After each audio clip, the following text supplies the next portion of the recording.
Can I introduce us to the panel session now to bring the last of this afternoon's events to a close, and welcome our speakers. So David Jabbari, Tom Bennett, Chris Loaring, and I'm delighted to introduce Josh Rains, who's a product director at Landmark. And actually, as you've managed to hear from everybody else today, I thought it might be nice just for Josh to say a quick hello and introduce himself. Yeah, good afternoon, everyone. My name's Josh Rains. I'm product director at Landmark. A bit about me. So I work on products, developing and delivering them to all states in the real estate market, whether that's a mapping platform, whether that's environmental due diligence, or whether that's across the reports that sort of Chris was talking about earlier. I'm a geographer by background. My area of knowledge does sit within our sort of geospatial data and that sort of background, but I've also been through a number of digital transformation journeys as well, and I bear some of those scars that you mentioned earlier, some fresher than others. But yeah, I hope to bring a bit of a practical balance from my background as geospatial and technology, I guess. Thank you very much, Josh. This is really your opportunity. We listened to you last year, and I think there's a lot of, Tom talked about it, there's a lot of events that are on, and it's a lot of people that come up and speak about certain subjects. But actually what the audience last year asked us was, it's great that you're coming up and talking about topics that are relevant, but we'd really like to engage in the conversation. So we thought we'd do this year with a panel, and hopefully now you can be brave enough, put your hands up if you've got questions for this fantastic group of experts, and let's see if we can have some healthy debate and discuss it. So I don't know who wants to put their hand up, kick us off, and somebody from our wonderful team will bring a microphone to you.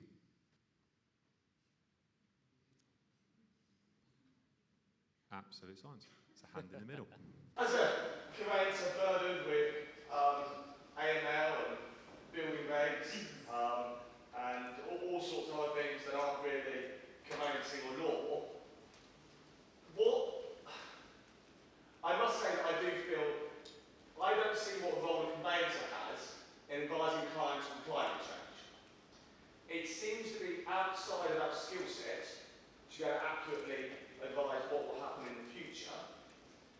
Clearly, there may be changes around the world, and clients maybe should know about it. But how much responsibility should consumers have, do we think, to look into this? And how much should be burdened on the conveyancer and our insurers, which ultimately take a hit if we advise them incorrectly on climate change? So what does the panel think about, should it be for us conveyancers come to advise on this?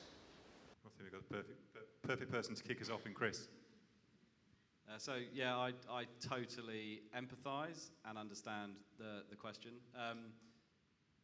Absolutely, the consumer will eventually lead this and should be leading it now. So I find it incredible that the system that we operate in with property transactions right now is that a lender will make a decision on whether to support a transaction based on, obviously, their view of risk, right?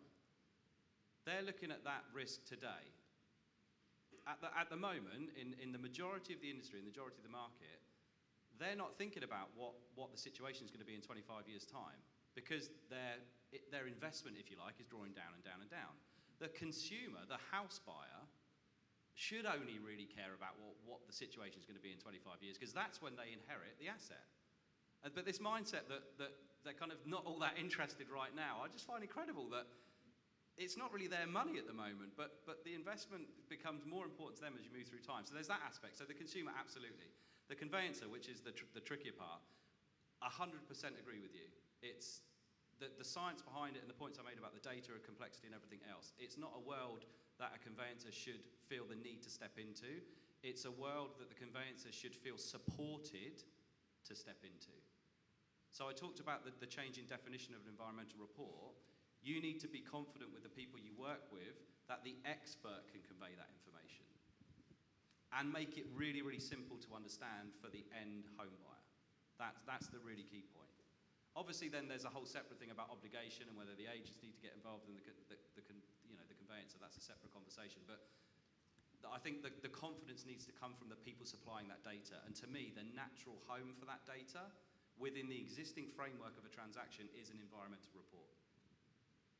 Hopefully that makes sense. Thanks, Chris. David, do you want to come in on it? Sure.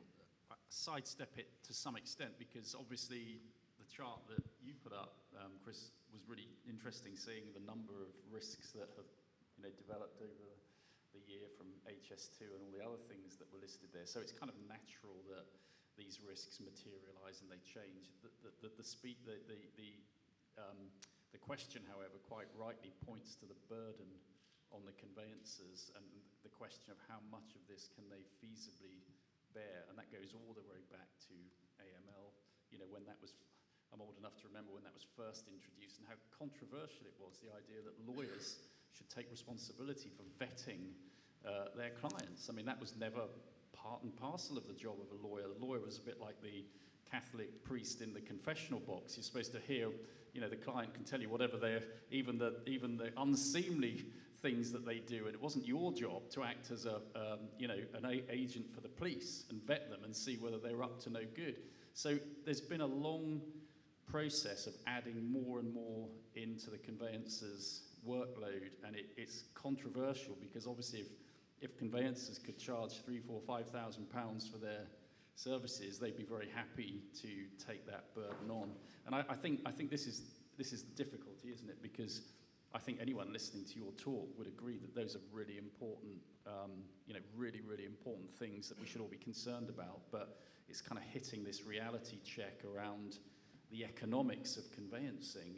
Can you pass these costs on to the client? What if you start charging for even some of these reports at the initial quote stage? Will that mean you lose the instructions? So there's a lot of practical things that get in the way of conveyancers being able to absorb, as the questioner said, more of the stuff that feels not connected to the core activity around, is this a marketable title? That's the thing. Yes, any more from the panel, or you? Hopefully that's given some answer for you, or at least food for thought. Okay, anybody else? Any hands up? On the back of what you were just saying there, Chris, what is the update of climate change information in environmental reports at the moment? Yeah, so the current position is obviously there was guidance that's not actually that new anymore. So it came out nearly a year ago, and really simple view of that is that it basically it was designed to shine a light on the need to consider it.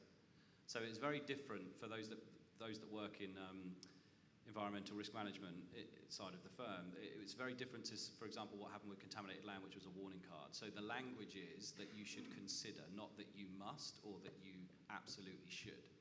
So it's basically created this weird sort of environment where they've opened a box that people are kind of peering over the edge of and deciding whether to jump in or not. And that's part of the problem, which is why obviously the Law Society are now looking to bring out more guidance this year, which shines kind of a more practical light on it. But one of the main sentiments of what I was trying to say earlier is that I would caution against just waiting for that as the kind of the sacred entity that's going to come out that's going to make it really, really simple. Because I'm pretty confident to say that what it won't say is it will not say you have to look, so the Hillary steps I talked about, you have to consider this emission scenario for the future. You have to report against a risk in 2050. You have to include coastal erosion and X, Y, and Z. It won't do that. Or at least my personal view, to caveat that, is it just won't do that. So it's going to be better than what currently exists, which is you should think about looking into the box and jumping in, but it's not going to tell you everything that's inside it, which is why I totally empathise with the position that a lot of firms are in, because trying to set a policy in that regulatory environment is almost impossible, and it's a very complex topic. But as I say, there are things out there in the market that can help guide that. There's businesses that can help guide it. There's trade bodies that can help guide it. So it's definitely something that's possible to navigate, but it's a challenge. Thank you. Any show of hands, questions? Don't be shy. This is one for Tom. In 5 years' time, where do you see technology helping the legal industry? It's a big question. In a minute, I'm going to ask David, what did he predict 5 years ago in his company, and where are they now? Because I think this is it, right? We can make the predictions. I heard a talk recently. I think it was he's the Barclays legal CIO, and he said, focus on IA, not AI. And around that information architecture, the structure of your information so that AI can make the best of it and be used well. And I think that's a key part of the next 5 years, the structuring of your data, understanding your data, so that you're able to then get the value that generative AI products are bringing. So I think that's one of the areas of transformation that we're going to see more. I'm starting to see it now in our real estate lawyers. And I think in terms of data, not documents. And the shift has started. People are interested and are realising the value of thinking in terms of data, not documents. And I think that will happen. I think one of the biggest challenges we have in legal services is that a large part of the data we handle is not our own. And as a result, there's a lot of considerations, ethical considerations, privacy considerations, around how you store and use and the value you can get from that data. So I think a lot will depend on the SRA and how broadly we can use the data we've got and in what ways as well. So there's sort of a lot of, I suppose, uncertainty and things that people are looking at now around what can we do in the next 5 years around data. But I think broadly it's turning from documents into data, which will really see us move forward over the next 5 years. Thanks, Tom. Does anybody else on the panel want to come in? Josh? Yeah, I was going to say I completely agree. I think the big focus is going to be on that creation of a supply chain of data, really understanding where that commentary is coming from, where, if there are models being used, what the training data is going into it, where models aren't being used still, what's that provision of content that's coming through that's allowing the people in this room to make the informed decisions on behalf of their client, and being able to document that clearly, where the data is coming from, and treating the supply chain of your data the same way you would with any other supplier. And I think that's just going to be a huge focus on that auditability of that as well. David?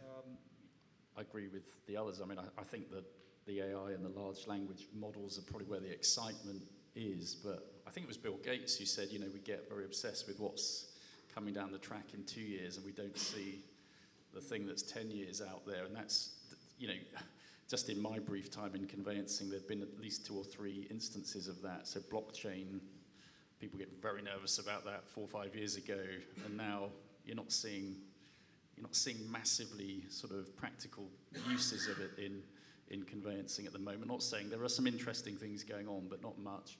And similarly, generative AI, I think there's massive potential, but the question is it going to be really transformative? So, I mean, I was trying to, I really didn't want to come across as being a Luddite.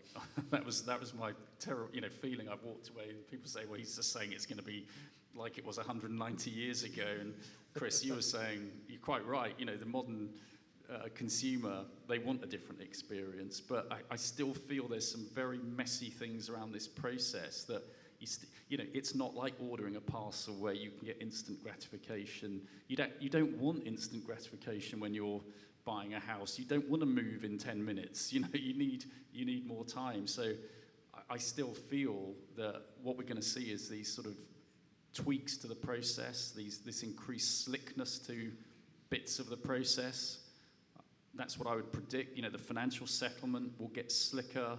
There will be tools that assist consumers in retrieving data on the progress of their transaction, but the heart of it, I think, will stay. I think I would not be surprised if a decade from now it feels very similar if we got together and had this debate.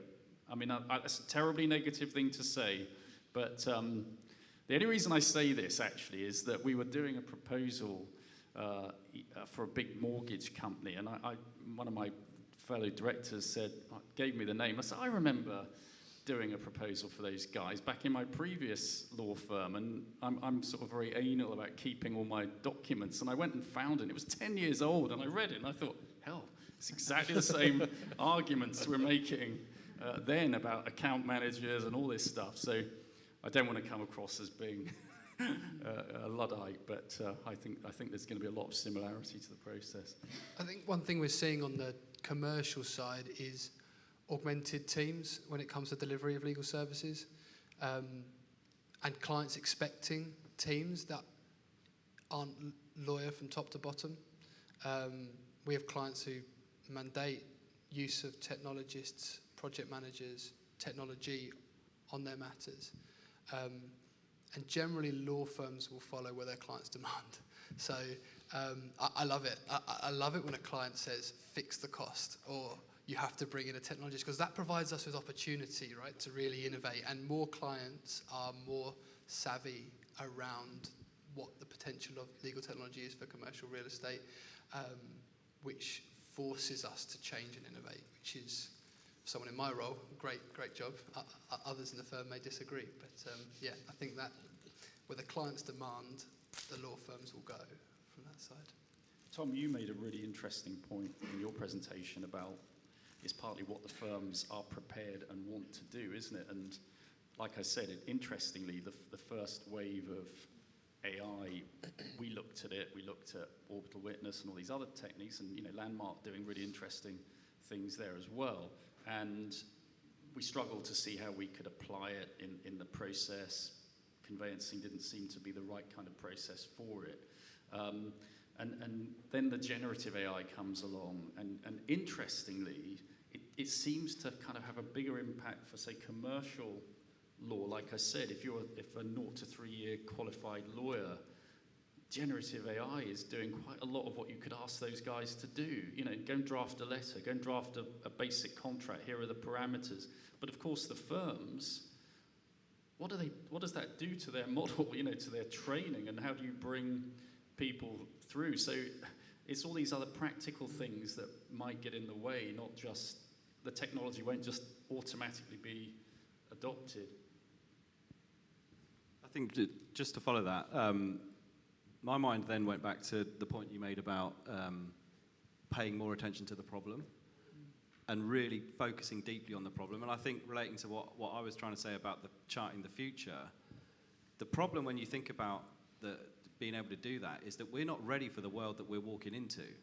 The data that is becoming available to us, not just in environmental risk management, which I care passionately about, but in any walk of life, in anything you do, the information that you have available is growing exponentially, really, really fast. So the foundation of or the mechanics, if you like, of how you act on that and use it to inform decisions isn't catching up. So that's why I think there's a couple of points been made about paying more attention to the data and almost like the foundation, the framework. What order is it in? How accessible is it? Because all of this new stuff that's coming in the digital revolution, we know some of it, but we don't know hardly any of it in terms of what it's going to be in the next sort of 5 years' time.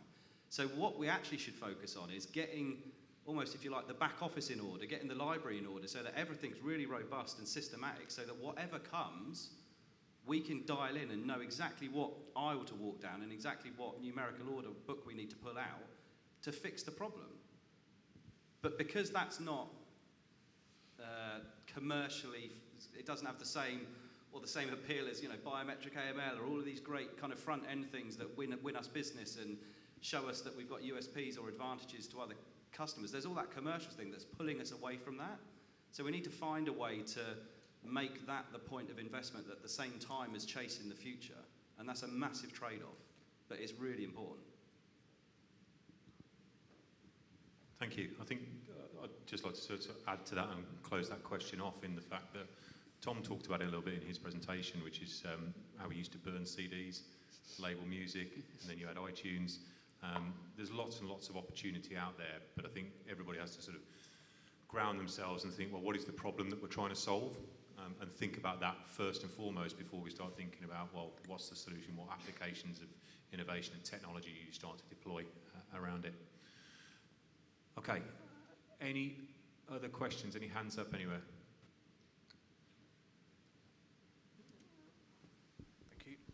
Hello. Question for Josh Rains, probably on this, but Chris, you might have some thoughts on it as well. How do you see the provision of geospatial data in particular evolving when it comes to joining this kind of innovative journey that we're on? Yeah, good one. So I think geospatial data, what do we really mean by that? Well, we mean location. We mean something happening somewhere. And I think the big thing that we'll see driving that and how it forms part of our decision-making within industry is providing that context. It's providing that easy-to-digest context around a property, around an asset, around a liability, anything around that, and giving the context of the surrounding position. And I think the area that the benefits that we'll see that get driven through location data is that ability to make assessments at scale, to look at portfolios of hundreds of assets, to look at a client's approach at a significant volume as opposed to piece by piece and property by property. So I think the areas that we'll see the change, particularly for that, and the models that we'll start to use that can digest that information at the drop of like that, is at scale when we're reviewing not large numbers of portfolios.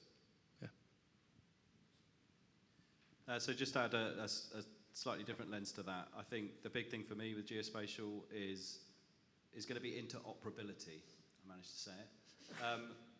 So I'll take you back to the library analogy. So at the moment, if you're transacting a commercial property and you want an environmental report, I'll walk down aisle 3 and I'll go 4 steps, and on the left will be the book that will tell you what the environmental risk is currently. Now, in the world that we've been talking about digital revolution and everything else that's coming, you might turn around and say, well, actually, I want that in a different file format than a PDF, because that book is fixed and I can't do anything with it. If I want to innovate in my own firm and I want to create a new service for my customer that shows environmental risk at the click of a button or in a traffic light or some new concept, the book's not going to cut it. So the geospatial data foundation itself has to change to be fit for the digital world, because I can guarantee that those demands will start to come, because everyone has to be competitive. You have to find ways to be better than the firm on your left or the firm on your right. So the foundation has to be able to support that, and at the moment, everything that happens, certainly in my world in geospatial, doesn't, because it's fixed books that have 8 pages that you can't change the content of. You might not want a book, you might want a poem. I'm not going to read a poem, but that's the concept, that it needs to be flexible, and at the moment it's not. Okay, I think we've got time for at least one more question. Another question for Josh, really, but anyone. How are the products that you're delivering and developing responding to your clients' needs and going to help drive change in the wider industry? Yeah, great question. So I think to Tom's point, the first thing first when we're working through our product development is that focus on the problem that we're trying to solve and the client need. And the problem that we're trying to solve, I'll be honest, I'm going to be a product person and say it doesn't always start with a product.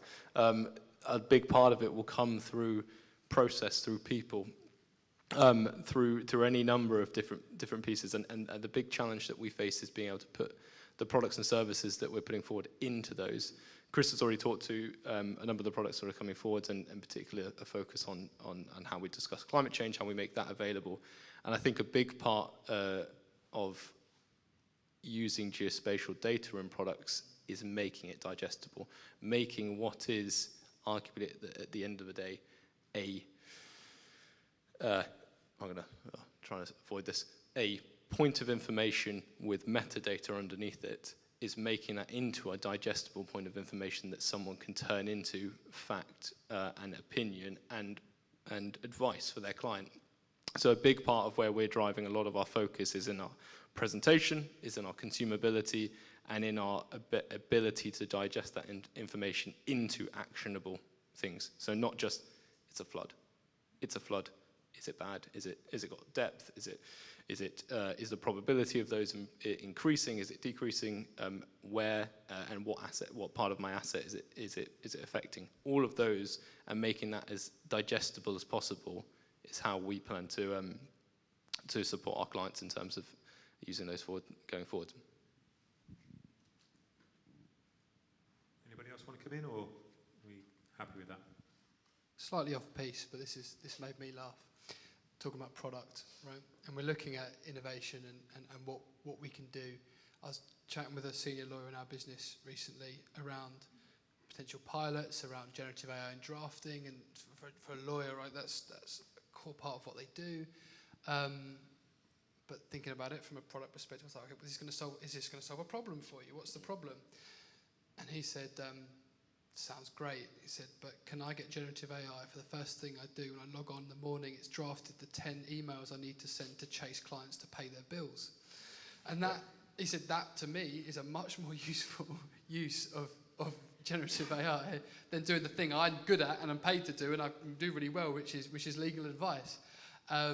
And it was a quite enlightening moment for me because you're okay, listen, what do your end users actually want? And for him, it's, getting rid of the mundane, which he can make no money for out of. He doesn't charge for that, and actually it could make him money. Not the thing that you sort of think is exciting on the front end. So that listening to your customers' point is really important. And I've now got a business idea to try and sell to every law firm, which is I can help you with debt management. So there we go. That is such a good point because I met someone the other day who had a very simple, not in the application to debt, but it was using generative AI basically to keep abreast of what was going on in particular markets, banking and finance and things like this. And then it was then integrated with the sort of CRM system in the firm to be able to send automatically sort of interesting updates to people in your contact list. And so you're right, we always just we always go back to the core of the process and we forget that the pain points is the problem issue, isn't it? We neglect what the practitioners are actually saying is the thing that would really change their lives. If there aren't any more questions, if I could ask you all to put your hands together for the panellists.